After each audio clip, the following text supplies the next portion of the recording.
Alright, page 7.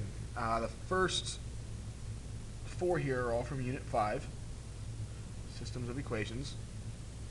And it doesn't say which way to solve it, so you get to pick. I would use substitution for number 55 because a variable is already by itself. So I can take this 2y plus 9 and put it in for x. So I have 7 times 2y plus 9 minus 3y equals 63. Distribute the 7. I'm going to get 14y plus 63 minus 3y equals 63.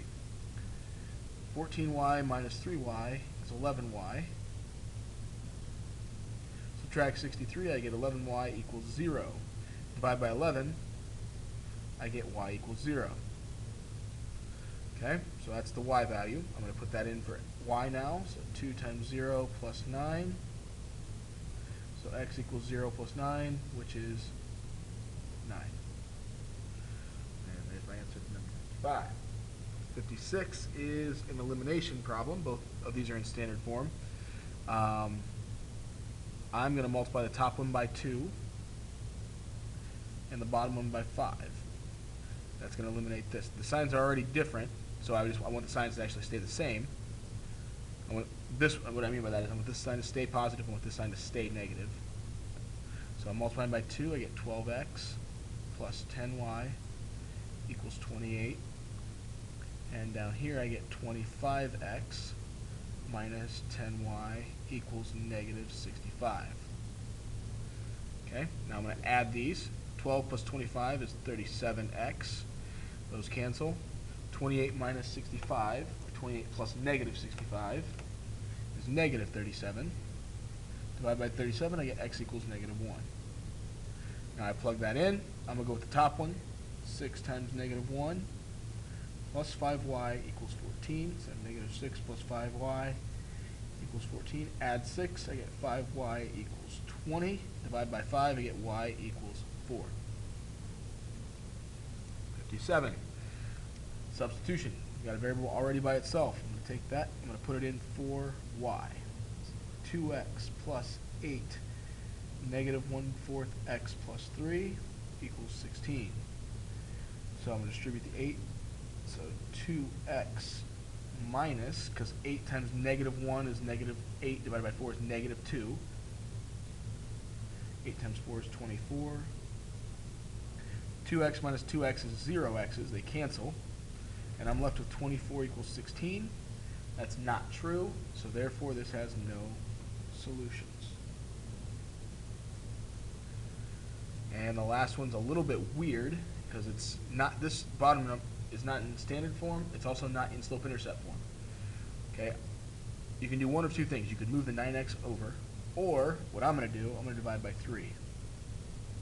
So this is going to become y equals 9x divided by 3 is 3x minus 4. Now we'll take that and put it in for y. So 5x minus 2 times 3x plus negative 4 equals 11. I'm distributing a negative 2. So 5x minus 6x. Negative 2 times negative 4 is positive 8 equals 11. This makes negative 1x plus 8 equals 11. Negative 1x equals 3. Divide by negative 1, I get x equals negative 3. I'm going to plug that in. 3 times negative 3 minus 4. So that's negative 9 minus 4. Y is negative 13. Okay. Number 59. The length of a rectangle is 2 centimeters less than triple the width. If the perimeter is 52 centimeters, what is the area of the rectangle?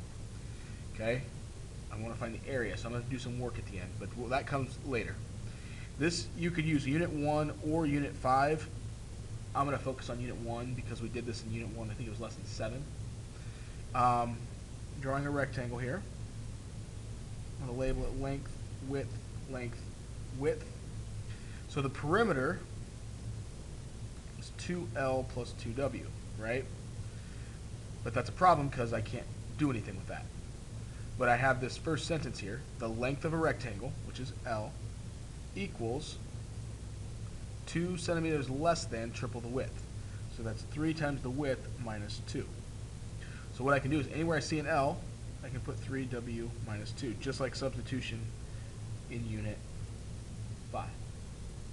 But now my perimeter is 2 times the length, which now the length is rewritten as 3W minus 2 plus 2W equals the perimeter, which is 52. Now I just solve for W. 2 times 3W is 6W minus 4 plus 2W equals 52. So that's 8W minus 4 equals 52. Add 4, I get 8W equals 56. W equals 7. So that's the width. Now I need the length. The length is 3 times 7 minus 2. So that's 21 minus 2. The length is 19. But now I said the area. Area of a rectangle is length times width. So that's 19 times 7, which is 133. That would be centimeters squared, is the area of the rectangle. Okay, what is the largest of 3 consecutive even integers whose sum is 168? Well, let's let x be the first integer. By the way, this is Unit 1. The second integer, second even integer, is not x plus 1, but it's got to be x plus 2. Because if x, let's say x is even, so let's say it's 12. The next even number is 14, and I add 2 to 12 to get 14, so it's x plus 2. And that would mean the third one would be x plus 4. And now I add those 3 numbers up, so x plus 2 plus x plus 4 equals 168. Okay, so x plus x plus x is 3x, 2 plus 4 is 6, 168, subtract 6, I get 3x equals 162. Divide by 3, I get x equals 54. Okay, so if that's the first number, though, that's 54. The second number then would be 56, and the third number would be 58. The largest of those is 58. Okay, number 61, again, is Unit 1. It's, I think, less than 9. Haven't done one of these in a while, but if you remember, we did a box called these dirt problems because rate times time equals the distance. So Sally left the train station traveling at an average rate of 56 miles per hour. Steve left the same train station 3 hours later traveling along a parallel track. His train traveled 80 miles per hour. So we've got Sally and we've got Steve. Sally was going 56 miles per hour. That's a rate. Steve was going 80 miles per hour. How long did it take Steve's train to catch Sally's train? So we care about Steve's train.